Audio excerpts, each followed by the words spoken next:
ನಿಮ್ಮ ಯೋಗ್ಯತೆಗೆ ರಾಜ್ಯದಲ್ಲಿ ಯಾವ್ದಾದ್ರು ಒಂದು ಕಡೆ ಅಭಿವೃದ್ಧಿ ಕಾರ್ಯ ಆಗ್ತಾ ಇದೆ ಅಂತ ತೋರಿಸಿ. ನೀರಾವರಿ ಯೋಜನೆ ಸಂಪೂರ್ಣ ಸ್ಥಗಿತ ಆಗಿದೆ, ಅಭಿವೃದ್ಧಿ ಕಾರ್ಯಗಳು ಸ್ಥಗಿತ ಆಗಿದೆ. ನಾನು ಇಲ್ಲಿ ಕುಂತಿರುವಂತಹ ಸಹಸ್ರ ಲಕ್ಷಾಂತರ ಬಂಧುಗಳಲ್ಲಿ ಕೇಳ್ತೇನೆ, ಇಂದಿನ ಯಾವುದಾದರೂ ಮುಖ್ಯಮಂತ್ರಿ ತನ್ನ ಕುಟುಂಬಕ್ಕೇನೆ 16 ಬೆಲೆ ಬಾಳುವಂತ ನಿವೇಶನ ಕೊಟ್ಟಂತ ಒಂದು ಉದಾಹರಣೆ ತೋರಿಸಿ, ಒಂದು ಉದಾಹರಣೆಯನ್ನು ತೋರಿಸಿ. ಈ ರೀತಿ ಅವರೇ ಹೇಳ್ತಾರೆ 60-65 ಕೋಟಿ ಕೊಟ್ರೆ ವಾಪಸ್ ಕೊಡ್ತೇನೆ ಅಂತ. ಯಾರಪ್ಪನ ದುಡ್ಡು? ಹೇಗ್ ತಗೊಂಡ್ರಿ 16 ಸೈಟನ್ನ? ಈ ದೇಶದ ರಾಜ್ಯದ ಇತಿಹಾಸದಲ್ಲಿ ಯಾವುದಾದರೂ ಮುಖ್ಯಮಂತ್ರಿ ಈ ರೀತಿ ಅಕ್ಷಮೆ ಅಪರಾಧ ಮಾಡುವಂತ ಒಂದು ಉದಾಹರಣೆಯನ್ನು ಕೊಡಿ, ಒಂದು ಉದಾಹರಣೆಯನ್ನು ಕೊಡಿ. ಇಷ್ಟಾದ್ರೂ ಕೂಡ ನಾನು ಬಹಳ ಸ್ವಚ್ಛತೆಯಿಂದೇನೆ, ಪ್ರಾಮಾಣಿಕನಿದ್ದೇನೆ. ನನ್ನ ಮೇಲೆ ಕಪ್ಪು ಚುಕ್ಕೆ ಇಲ್ಲ. ಈಗಾಗಲೇ ಪ್ರಹ್ಲಾದ್ ಜೋಶಿ ಅವರು ಹೇಳಿದ್ದಾರೆ, ಎಲ್ಲಿ ನೋಡಿದ್ರು ಕಪ್ಪು ಚುಕ್ಕೆ, ಲೂಟಿ, ಹಗಲು ದರೋಡೆ. ಇಂಥ ಒಬ್ಬ ಮುಖ್ಯಮಂತ್ರಿ, ಇಂಥ ಒಬ್ಬ ಉಪಮುಖ್ಯಮಂತ್ರಿ ಕರ್ನಾಟಕ ರಾಜ್ಯದಲ್ಲಿ ಇರುವವರೆಗೆ ಅಭಿವೃದ್ಧಿ ಸಾಧ್ಯ ಇಲ್ಲ. ಬಿಜೆಪಿ ಜೆಡಿಎಸ್ ಇದು ಒಗ್ಗಟ್ಟಾಗಿ ಮುಂದೆ ಹೊರಟಿದ್ದೇವೆ. ನಿಮ್ಮ ಪಾಪದ ಕೂಡ ತುಂಬಿದೆ. ಎಷ್ಟು ಬೇಗ ಸಾಧ್ಯ ಇದೆಯೋ ಅಷ್ಟು ಬೇಗ ಈ ನಾಡಿನ ಜನ ನಿಮ್ಮನ್ನ ಮನೆ ಕಳಿಸ್ತಾರೆ. ನಿಮಗೆ ತಾಕತ್ತಿದ್ರೆ ನಡೀರಿ, ವಿಧಾನಸಭೆಯನ್ನು ವಿಸರ್ಜನೆ ಮಾಡಿ ಹೋಗೋಣ. ತೋರಿಸಿ ನಿಮ್ಮ ಬಲವನ್ನ. ಯಾವುದೋ ಒಂದು ಕಾರಣಕ್ಕೆ ನೀವು ಗೆದ್ದಿರಬಹುದು. ಈಗ ಚುನಾವಣೆ ನಡೆದ್ರೆ ಸೂರ್ಯ ಚಂದ್ರ ಇರೋದೆಷ್ಟು ಸತ್ಯನೋ ಅಷ್ಟೇ ಸತ್ಯ.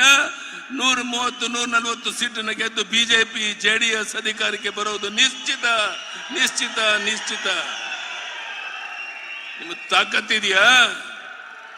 ವಿಧಾನಸಭೆ ವಿಸರ್ಜನೆ ಮಾಡಿ ಹೊರಡ್ತೀರಾ? ಇದೆಲ್ಲವನ್ನ ಬಿಟ್ಟು ಮನೆ ಬಂದಂತೆ ಮಾತನಾಡ್ತಿದ್ದೀರಾ.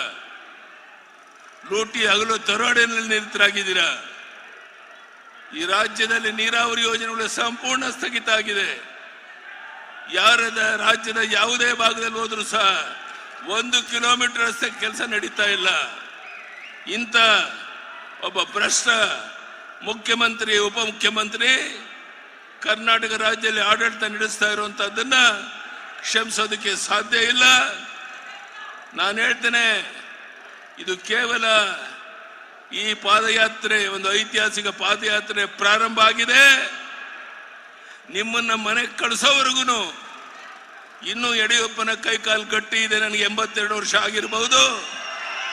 ಆದರೆ ರಾಜ್ಯದ ಉದ್ದಗಲಿಗೆ ಓಡಾಡಿ ನಿಮ್ಮನ್ನ ಮನೆಗೆ ಕಳಿಸೋವರೆಗೂ ಸಹ ನಾವು ಮನೆ ಸೇರಲ್ಲ.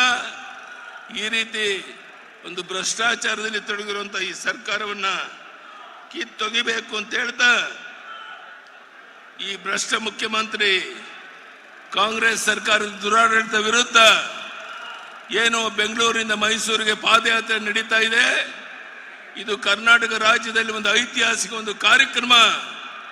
ಬಿಜೆಪಿ ಜೆಡಿಎಸ್ ಒಂದಾಗಿ ನಿಮ್ಮನ್ನ ಮನೆಗೆ ಕಳಿಸೋದು ನಿಶ್ಚಿತ.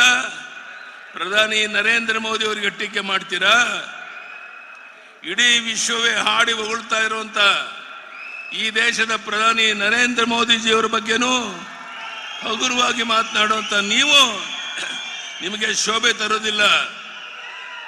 ಸನ್ಮಾನ್ಯ ದೇವೇಗೌಡರು ಮಾಜಿ ಪ್ರಧಾನಿ ಏನು ಗೌರವವನ್ನು ಇಟ್ಕೊಂಡಿದ್ದಾರೆ ನಮ್ಮ ಪ್ರಧಾನಿ ನರೇಂದ್ರ ಮೋದಿ ಅವರ ಬಗ್ಗೆ.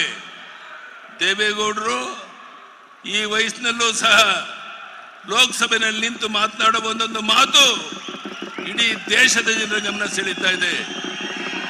ಈ ರೀತಿ ನರೇಂದ್ರ ಮೋದಿಜಿಯವರು, ದೇವೇಗೌಡರು ಸೇರಿ ಈ ದೇಶದಲ್ಲಿ ಒಂದು ಬದಲಾವಣೆಯನ್ನು ತರಕೊಟ್ಟಿರುವಂತಹ ಈ ಸಂದರ್ಭದಲ್ಲಿ ನೀವೆಲ್ಲ ಆಶೀರ್ವಾದ ಮಾಡಿ ಕರ್ನಾಟಕ ರಾಜ್ಯದಲ್ಲಿ ಮತ್ತೊಮ್ಮೆ ಬಿಜೆಪಿ ಜೆಡಿಎಸ್ ಅಧಿಕಾರಕ್ಕೆ ತರಕ್ಕೆ ನೀವೆಲ್ಲ ಕಾರಣಕರ್ತರಾಗಿರ್ಬೇಕು. ಯಡಿಯೂರಪ್ಪನವರೇ, ನಾವೆಲ್ಲ ನಿಮ್ಮ ಜೊತೆಗಿದ್ದೇವೆ. ಬಿಜೆಪಿ ಜೆಡಿಎಸ್ ಅಧಿಕಾರಕ್ಕೆ ತರೋಣ ಅನ್ನೋರೆಲ್ಲ ಕೈ ಎತ್ತಿ ನೋಡೋಣ ಒಂದ್ಸಾರಿ.